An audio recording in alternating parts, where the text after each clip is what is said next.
La naissance du Dior. Petite histoire racontée par les enfants de l'accueil de loisirs Giulietta, Kylian, Lilou, Livia, Lohan, Lucas, Stella, Théo et Xavier. Comme chaque jour sur l'île alors, Super Ananas prenait un bain de soleil sur la plus vaste des plages de son territoire. Elle était sur le point de sombrer dans un sommeil joyeux et rêveur quand elle vit apparaître sur la ligne d'horizon, là où la mer et le ciel se rencontrent, la silhouette du triste Super Coco. Elle ne le connaissait pas personnellement, mais les petits pois qui constituaient son armée pacifique et bondissante, explorant en son nom les océans et les terres glaciales qui se situaient au-delà du bout du monde, lui avaient rapporté que Super Coco était le plus triste des fruits, tandis qu'elle, elle était la plus gaie de tout l'empire fruitier. D'après ce qu'elle savait, Super Coco vivait et gouvernait l'île aux diamants, aidé dans sa tâche par une légion de haricots verts. Selon une rumeur colportée par les vagues lors des nuits de tempête, les diamants de l'île n'étaient en réalité que les larmes que Super Coco versait sur son propre sort.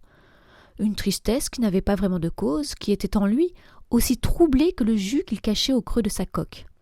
Les haricots verts, soldats débonnaires et placides, racontaient à leurs homologues les petits pois qu'il leur arrivait parfois de surprendre Super Coco en train de pleurer toute son eau et toute l'énergie de son désespoir. Super Ananas était tout le contraire de Super Coco. Elle respirait la joie de vivre et aucun fruit ni aucun légume n'avait jamais su dire si l'or de son île provenait de son rire ou si c'était l'or de son île qui dessinait son sourire. Bien sûr, elle-même connaissait la réponse à l'énigme qu'elle était censée représenter. Sa gaieté était comme la tristesse de Super Coco, une partie intégrante de son être.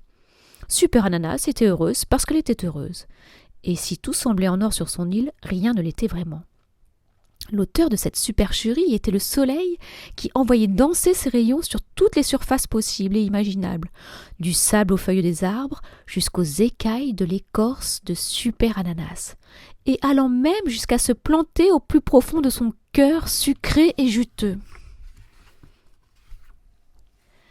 Ainsi, pas une once d'or sur son île, excepté sous le volcan qui trônait en son centre, et n'entrait en éruption qu'au premier jour du mois de Granita. Pas d'or, et pourtant, voyant Super Coco fondre sur elle en compagnie d'une dizaine de haricots verts, elle comprit que c'était ce qu'il était venu chercher. Mais était-elle bien certaine que la convoitise de Super Coco ne concernait que le précieux métal? N'était-il pas plutôt en quête d'un peu de bonheur et de joie? Super Coco, en découvrant Super Ananas se découper dans le soleil, ne savait plus lui non plus ce qu'il faisait là, ni quel était le but de son assaut. Voler de l'or ou voler un sourire? Super Ananas était si belle qu'il en fut ébloui, presque étourdi. N'avait-elle pas les yeux de la couleur et de l'éclat de l'astre du jour? Et ses longues feuilles d'un vert émeraude qui tombaient en cascade sur ses épaules? Jamais il n'avait eu à contempler un fruit aussi appétissant. Devant tant de beauté qui respirait tour à tour la bonté et l'amabilité, il décida d'ajourner son action guerrière, ce qui soulagea les haricots verts, qui l'accompagnaient et ne manifestaient que très rarement de velléités belliqueuses. Super Coco désirait connaître plus intimement Super Ananas. Était-elle aussi charmante de l'intérieur que de l'extérieur? Qui connaît le goût d'un ananas sait le trésor de douceur que renferme ce fruit.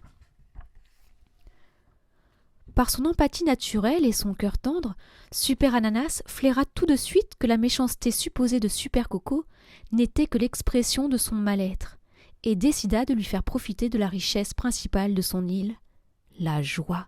« Suis-moi, Super Coco, je vais te montrer comme la vie peut être joyeuse. » Tandis que les haricots verts restaient sur la plage à se faire dorer puis carrément cuire par le soleil, Super Ananas conduisit Super Coco au travers des curiosités de son île. Ils passèrent d'abord au milieu d'une végétation luxuriante, d'arbres et de fleurs multicolores. Super Ananas déclinait le nom de toutes les espèces. Les lollipops, ou arbres à sucettes, qui ne donnent de sucettes qu'au mois de Fruit Time. Le mois de Fruit Time, s'étonna Super Coco. Oui, ce mois qui dure toute la saison de la température clémente. Mais Combien avez-vous donc de mois et de saisons sur l'île alors ? Demanda encore Super Coco. Comme vous, je suppose, répondit Super Ananas. Nous découpons l'année en 5 mois qui correspondent aux 5 saisons. Le mois de Fruit Time, mais aussi le mois de Smoothie Day pour la saison des fortes chaleurs, le mois de Millefeuille pour la saison des couleurs fauves, le mois de Granita pour la saison des froids modérés, et enfin le mois de Glacier pour la saison des tempêtes de neige. Sur l'île aux diamants, c'est bien différent. Nous n'avons qu'un seul mois et qu'une seule saison, le glaciomore. Heureux de se découvrir tant de différences qui pouvaient nourrir leur attirance, ils poursuivirent l'inventaire des espèces végétales, les ice cream trees ou arbres à glace, les bonbontiers ou arbres à bonbons, les chocolatiers ou arbres à chocolat, les biscuitiers ou arbres à biscuits. Super Coco était très surpris de ne voir aucun haricot vert à la récolte des glaces, des bonbons, des chocolats et des biscuits, car toute l'économie de l'île aux diamants reposait sur leur labeur et leur corvée. Ici, dans les vergers, n'œuvraient que des petits pois, les mêmes qui travaillaient dans les fermes que Super Ananas lui fit ensuite visiter et qui étaient des exploitations de bétail légumier.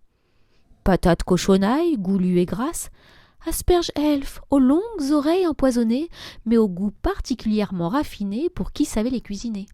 Racines de mandragore qui criaient avant d'être mangées. « Tu veux voir la naissance d'une portée de 5 petits pois ?» proposa Super Ananas à Super Coco. « Parce qu'ils ne naissent pas dans les choux !» s'étonna Super Coco. « Mais bien sûr que non !» éclata de rire Super Ananas, qui poussa Super Coco jusqu'aux rives d'une mer intérieure turquoise et claire. Elle le fit se pencher au-dessus de la surface, où 5 bulles éclatèrent avec un léger pop, libérant chacune un petit pois. Super Coco était vraiment ahuri. « Les petits pois naissent donc dans de l'eau de mer ?» « En réalité, répondit Super Ananas, ils se développent dans des cosses, mais ces cosses sont cultivées au plus profond de la mer intérieure par des bananes sirènes. Tu sais, les petits pois viennent à l'eau comme certains autres fruits et légumes meurent en ayant la sensation de monter au ciel. » Super Coco ne connaissait rien de cette croyance ou de cette sensation de mourir en montant au ciel, mais il avait une idée de ce que c'était que d'être issu de la mer. Il se considérait lui-même comme fils de l'océan, jusqu'à contenir sa propre mer intérieure, formée de ce liquide qui remplissait son ventre et qu'on appelait eau de coco ou lait de coco quand y flottaient les morceaux de sa propre chair. Rejeton des étendues marines, la tentation des sirènes lui disait vaguement quelque chose, mais pas celle des bananes sirènes. « Leur chant rend-il fou ?» voulut-il savoir. « Non, il rend tout simplement heureux. Je te le chante si tu veux. Crouch, crouch, crouch, crouch, crouch. Mince, quel était ce pouvoir? Super Coco sentait un sourire se dessiner sur son visage alors qu'il n'avait jamais souri de sa vie. Était-ce là l'or de l'île ou un sentiment bien plus fort qui progressait en lui? L'amour. Super Ananas, elle aussi, se trouvait parfaitement heureuse. Son cœur battait comme jamais il l'avait battu auparavant. Elle sautait de joie en présentant à Super Coco le reste des étrangetés de son île.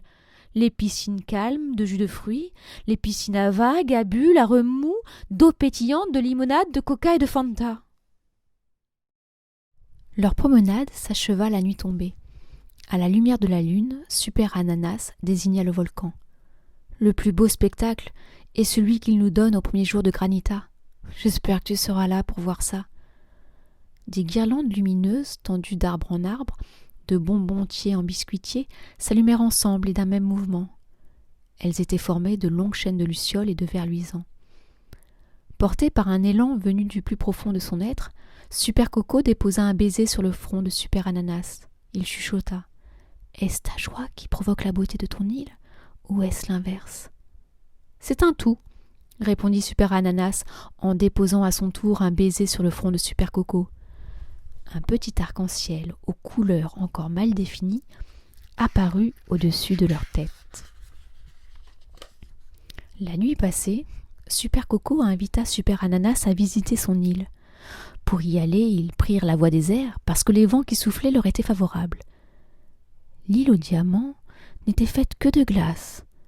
Super Ananas ne s'attendait pas à une telle froidure. Elle avait seulement imaginé que la température serait légèrement inférieure. Super Coco, en lui montrant les arêtes des glaciers, lui raconta son histoire.